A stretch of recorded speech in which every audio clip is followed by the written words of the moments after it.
everybody, Massive Beats checking in with the Boss ME-80 today. We have it here, and I just finished the unboxing video, and now it's time to do a more in-depth review and sort of also showing the features, the functions, do a sound check. Anyway, so I normally make this all up on the fly, rarely ever look at manuals. Sometimes it's worth it to kind of give it a little bit of a structure. So today I'm going to follow a little bit the manual, and if you bought this already or plan on buying it, you can download the manual and follow this a little bit. So that might be sort of like an optical reference, at least in my first part. And then, of course, we're going to hook up a Les Paul, we're going to hook up a Stratocaster, and make some wild noise. But first of all, for those who haven't seen this unit yet, so this is the new Boss ME-80. It's a successor of the Boss ME-70, which I talked about but didn't really play about. I just ranted about it versus the ME-50. And I tested the ME-50 and the ME-70 against each other. But that is a different story. Now we're having the ME-80 in front of it. It's a guitar multiple effects processor. The layout hasn't changed very much. The power button itself has changed a little bit. It's now a soft button that you have to hold for a couple of seconds, and for on and off. That eliminates, accidental turn ons and offs. The unit is powered by 6 AA batteries, such as this one here. And I have about 20 of those. They're rechargeables. Loops, by the way, by Sanyo. Great quality. True alkaline battery, supposed to last 7 hours. Rechargeable, probably a little bit less.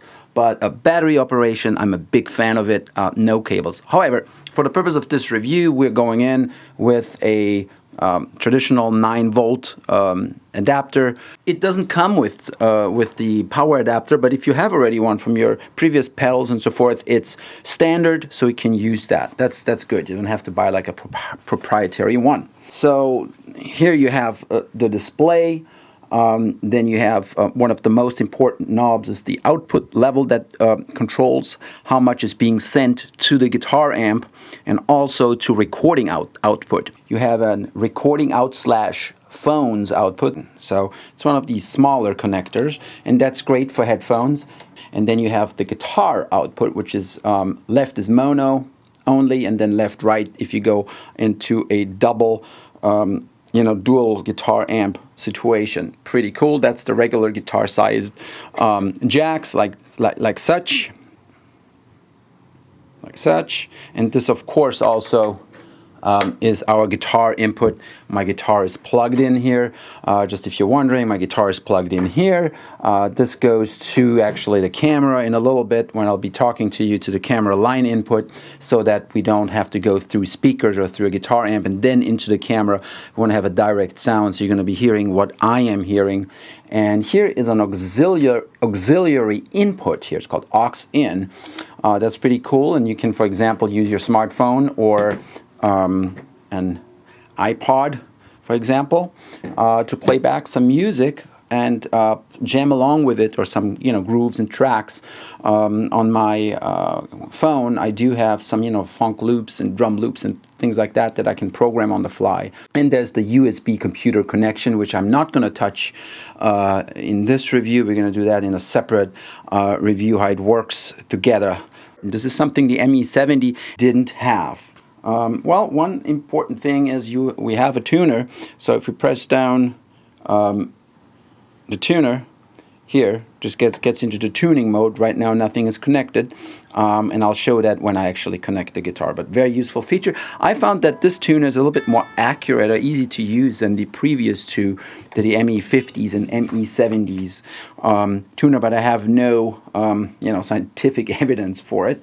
In terms of the flow, so how do the effects work? Well, first of all, here are basically the 4 pedals. If you can see this as guitar effects pedals, and the structure is, the guitar comes in, then it goes to compressor, /FX1. It can be a compressor or different effects, such as an octaver or a filter. Then it goes to the overdrive distortion section. Then it goes into the from there it goes into the preamp. So it goes from here to here, then into the preamp, right?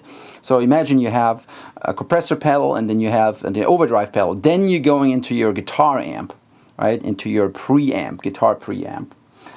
Then comes the noise reduction. The noise reduction is enabled here. This is how the noise reduction is enabled, basically a gate.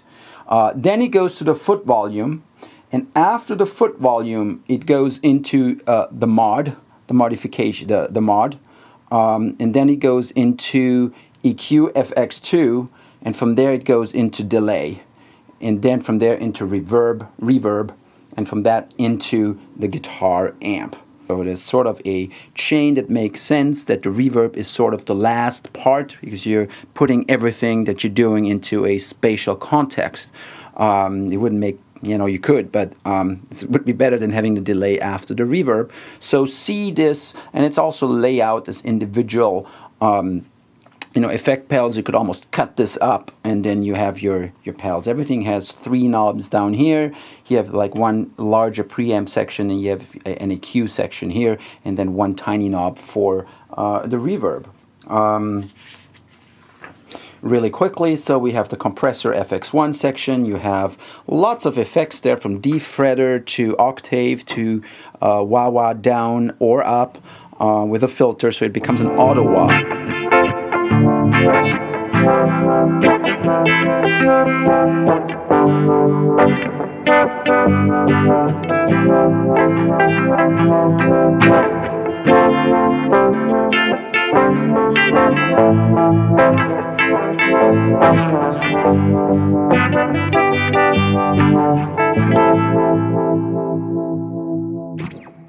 Other manufacturers would call it auto wah, but with T-wah, touch wah down and touch wah up, you get 2 different sounds, right?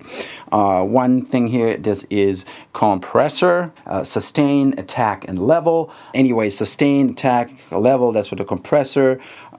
Sense, tone, and peak, that's for the touch wah, and minus octave, minus 2 octave, and direct, that would be for the octaver, and so forth. So multi-labeled looks a little bit confusing, but not too bad. Let's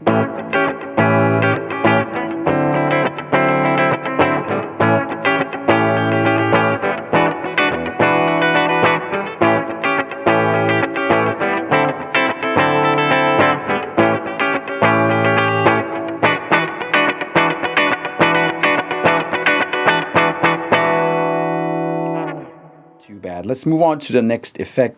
So we have the boost. So it goes boost, overdrive, T-scream. Okay, well, that's a copyright issue. Tube screamer, blues, turbo, OD, distortion, turbo DS, metal DS, core, fuzz, and octave fuzz. They all have the same controls, which is kind of cool. Let me zoom in a little bit. I'm talking fast because it's just kind of a long review. Drive, tone, and level. So drive sets the intensity of the distortion, tone sets the brightness of the sound, and level sets the volume level for the OD/DS. Sometimes if the overdrive is very strong, you go from a clean tone to an overdriven tone, it gets 10 times louder. Therefore, you can control that. So it stays as loud as what you played before, just distorted, or it actually gets louder for a solo, and so forth.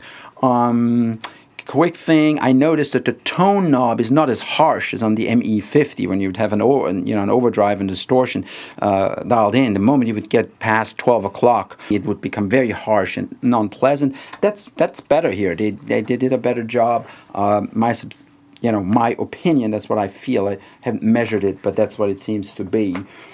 So boost is a gain booster. Overdrive is the Boss OD1. T-scream is obviously the Ibanez TS-808, modeled after TS-808.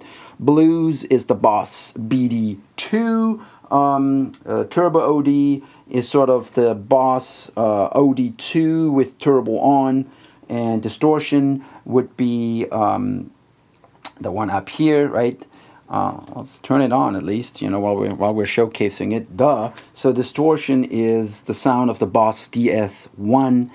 Turbo distortion is a unique distortion that emphasizes the mid-range. This is the sound of the Boss DS2 with turbo on. Absolutely, I tested that. It really sounds very mid-range-ish. We'll play with it later, but it sounds great. I really, really like the sound. Maybe my favorite of these sounds. Then we have Metal DS is the sound of the Boss Metal Zone MT2. Then we have Core. This is the Boss ML2. And then we have Fuzz, which is the Electro-Harmonix Big Muff, right? So obviously they can't use the names here.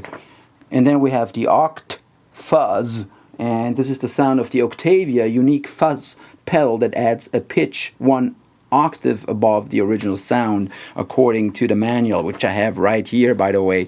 I'm kind of making this up. I'm following the manual for a change, so I'm not, it makes sense when you guys look at the manual later or download the manual.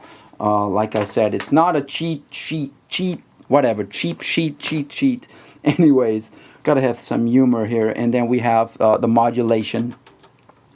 Modulation's right here, my friends. Okay, all right. So there's obviously going to be a ton of different sets. Anyways, we have phaser, flanger, tremolo, chorus, vibrato, pitch shift, harmonist, rotary, univibe, uni-V, but this, the univibe, delay, and overtone. Now, overtone, I'm getting right into this. I'm already straying away from the manual. Overtone is very, very interesting because it almost sounds like an analog synthesizer. I'm going to play with you, especially if you make it all effect and no direct level and no octave down. If you just use the upper octave here, so it's upper, lower, and then direct level for overtone. Overtone is squared here, there's a square around it. That means that these controls are for that.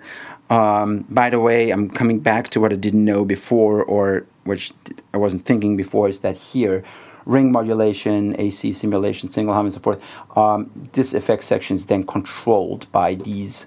It means frequency low, direct level. So you have you have another set of parameters that pertains for what's in this box. Anyways, back to the modulation. So the overtone, really interesting. It's such a cool effect. We have to play with this. Just want to get through the features. This unit has a lot of features. It's good to talk about them because you're going to use most of these features. I don't think there's features that are unnecessary. I think most of them are really valuable. And then down here we have the control, rate key up here. Let me go closer. Okay, I hope you can see this. So rate key, we have depth and harmony, and then level and resonance, obviously depending on which effect we use. For example, if we use the harmonist, here's my key, my bass key, here's the harmony that I'm setting, and then here is my E level sets the volume of the harmonies, right? And if we go to a delay, it also has a delay here. Delay works very similar to what we have over there. Let's just go for a flanger and phaser, for example. Flanger and phaser. So we're going to have rate, so sets the speed of the effect, depth, sets the richness of the effect, so how strong it comes in, and then we have resonance over here. That's that peak in the curve.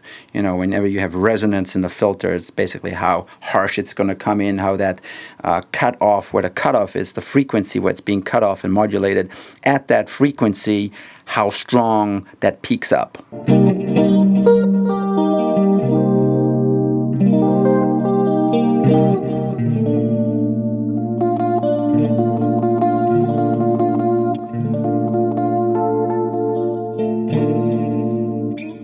Okay, let's go to the delay section. Very cool. Zoom in here again a little bit. This is where we're at. Delay section. Come here. All right. Okay. So delay section, we have it goes like the first three are 1 to 99 milliseconds and goes all the way to 6,000 milliseconds. We have analog, tape, modulate, reverse, chorus, and delay. Tempo would be where you can tap it, and then tap a certain tempo. It comes over from MIDI from the outside via USB, and then you can set. Is it? Let's say, let me show you here, right here. We're tapping it, and then you can control. So yeah. So for some reason, those are the only two settings: dotted 8 note and a quarter note. Interesting. Then we have the Terra Echo. It's sort of like Roland says, it's neither delayed nor is it reverb. It's something very interesting. It creates spatial stuff. I tested it. Sounded great.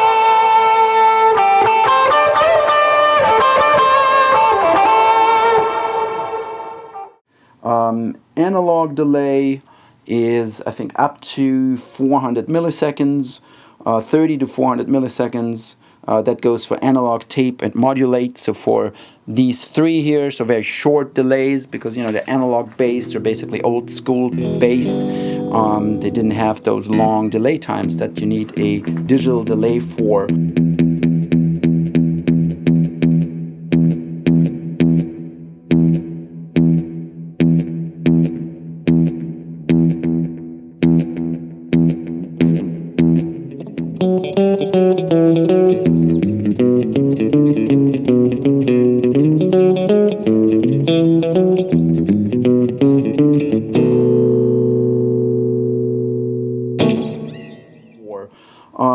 There's a reverse, there's a chorus and a delay and so forth, and this is all being controlled by this. And the last feature is the phrase loop, where you can play against yourself and loop phrases and then practice that way. I'm not going to explain too much about that.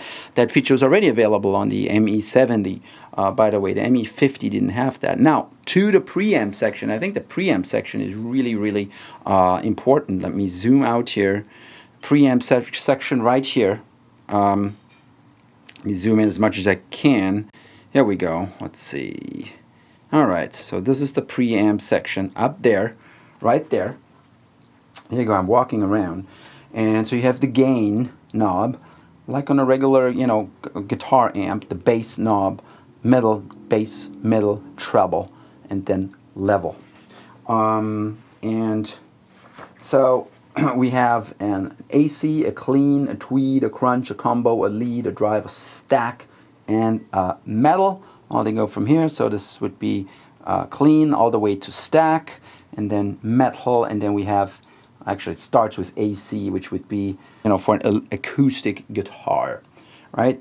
And then we have clean. It says this is a clean, uncolored sound without the idiosyncrasies of a typical guitar amp, such a trebly character or boomy low end. So this is not a guitar amp that you would expect from, you know, from guitar simulations. They have a few simulators, and sometimes the clean amp is actually, you know, I don't know, one of the classic amps, but just set clean without any preamp, you know, without too much gain. So any amp can sound clean, but this is not what it is. Remember, we're not simulating a cab here, really. We're simulating sort of a preamp.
You know, you have stack, and combo, which would, you know, contradict that, but mostly this is a preamp and goes then into a speaker. So it's not quite the same concept that line 6 utilizes. So that's why when I tried out clean, I was expecting, you know, just a clean classic amp, and I was like, wow, that sounds really clean. It almost sounds like I'm going in directly, and this is pretty much true. Then we have Tweed, and Tweed simulates the Fender Bassman's vintage crunch sound. Interesting choice, right? The Bassman, that's a pretty big amp. Was originally designed for the bass, but then used mostly by guitar players. Crunch, when it says crunch, it says advanced crunch sound that allows the nuances of your picking to be expressed even more faithfully than in the conventional combo amps. So it doesn't tell us really what it is. It's not modeled anything, after anything specific to be compared with. That's cool. Doesn't have to be with me at all. But I was kind of like, the typical crunch settings. Certain amps that are crunched a little bit. I was like, thinking, which amp is that? I didn't really feel it or hear it. Now, okay, I'm glad I'm looking at this thing here. I'm looking what you might be looking at. This is it right here. This is what I'm reading back to you, okay? And I tested all of them, so I'm allowed to read it. Crunch. Then we have a combo. That now, in terms of the combo now, in terms, the combo simulates the Vox AC30's vintage crunch sound. All right, now here we go with something concrete people can relate to. Then if you go to lead sustaining vintage lead sound of the Boogie MK series. That's great. And drive. When we go to drive, drive's supposed to be an advanced straight drive sound that works well in a broad range of situations. A sound like this cannot be obtained from any existing amps. Well, we're going to be the judge of that in a little bit. I'm going to tell you that.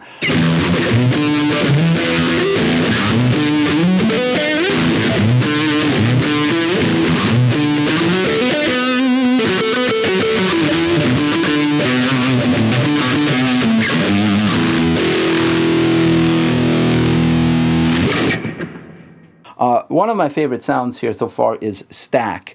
I like Tweed. I like Stack a lot. I also like Metal a lot, but Stack I liked for some reason. This small, and here's why. Here we go.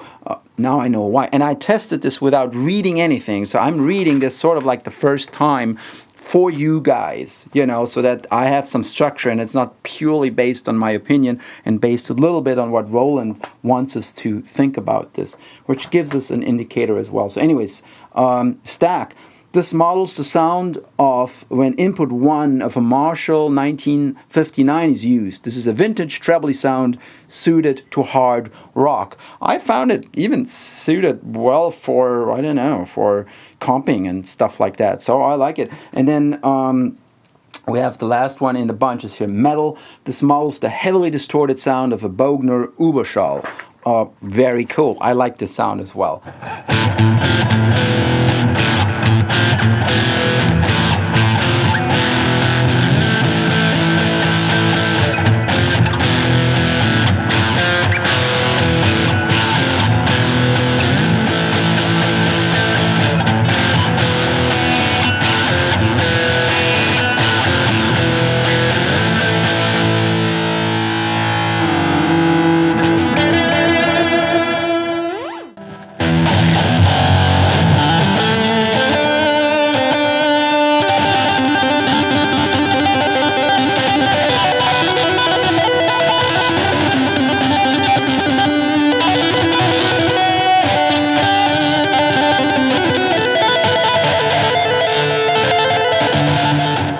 So not too many choices here. Remember, if you go look at line 6, at line 6 500X and so forth, what else is, what else the newest one might be, they have 50, 100 and so forth amp models. So the question is going to be, is this going to be enough?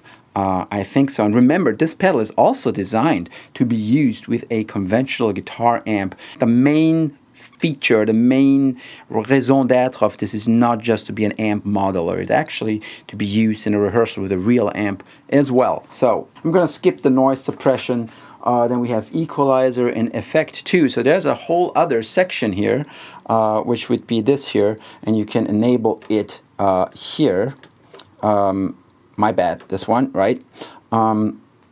So it has also another phaser, another tremolo, a boost, a delay, and a chorus. Very versatile. And then when you switch it down here, this is bracket. This is here like in, zoom in.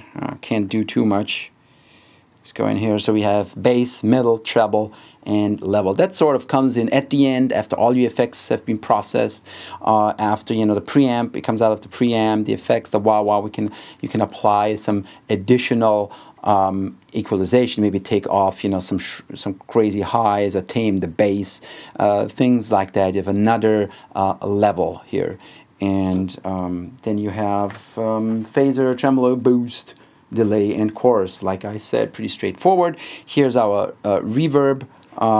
When you turn it off, there's a switch for it as well, which is here, the reverb. By the way, the switches here are pretty cool. This is pretty well done. Let me zoom out here so you can see that. These are the upper switches. So that would be amp, EQ, and reverb.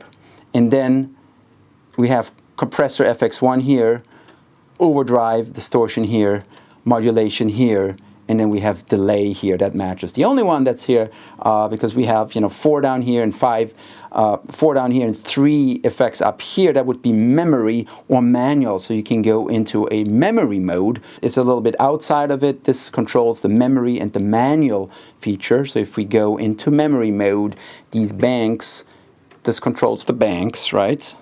So I'm here in the preset bank number, whatever, 10 on each. So it's got preset 1, 2, 3, 4, 5, 6, 7, 8, 9. Then it jumps to user, and user goes up to, let's see, so user goes up to 9 as well, and each one has 4 different patches. So bank 1, and we get patch 2, patch 3, patch 4, and then you can switch back to manual, which is where it leaves off the way we had it before. Then we have reverb, which we can turn on and off with this here.